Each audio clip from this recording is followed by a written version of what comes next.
अरे पवन सिंह के पढ़ाई करो रे आ खेसारी टुटू से जरो रे तूरे समरा गौतम भाई कोटा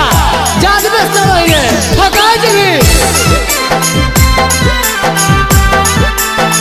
माही रिकॉर्डिंग स्टूडियो बिहार शरीफ। हर गलिए गलिए होलो प्रचार रे की रे हर समर गौतम के बहिन छिनार रे सही में रे हर गलिए गलिए होलो प्रचार रे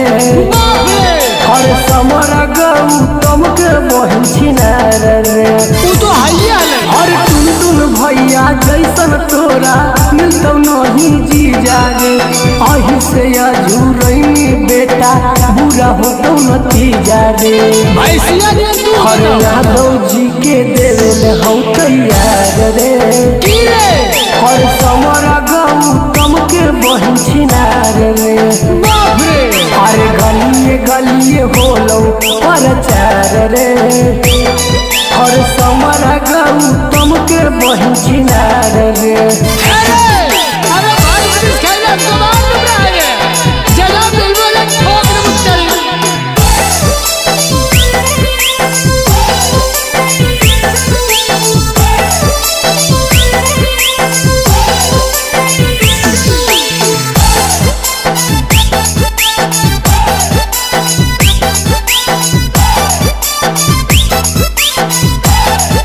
हर यादव जी से पंगा लेनी मुश्किल हो तो जीना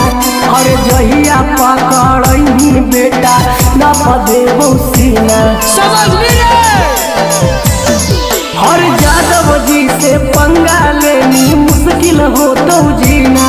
हर जहिया पकड़नी बेटा न पदेबो सीना हर चढ़ल गर्मी कूल्हे देबो झार रे जिया हर समरा गौतम के बहिन छिनार रे छाटा लेके हर गलिए गलिए होलो प्रचार रे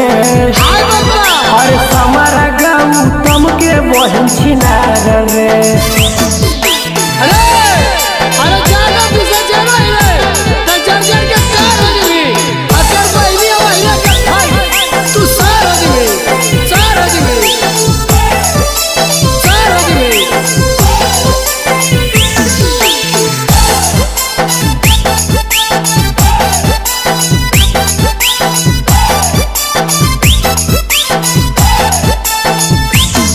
हर माफी मांगले अभियो बेटा मनले हमर बात करे अहीरा के समान तो की हकौ का करे बात कर लो नारियल बेटा बने पावर हाउस हर माफी मांगले अभियो बेटा मनले हमर बात करे अहीरा के सामने तो इहा कहूँ का करे हर रंगा सौरभ के बतिया कर विचार रे सुधार जो हर समरा गौतम के बहिन छिनार रे अरे हर गलिए गलिए होलो प्रचार रे हर समरा गौतम के बहिन छिनार रे आप जाते जाते ही हो बतिया सुनिए ले कि झारखंड झारखंड से कि झारखंड झारखंड से अब मर जाइबा ले भैया इतनी बोलेंगे अरे क्या कुछ बोल रही है मर जाइबा घमंड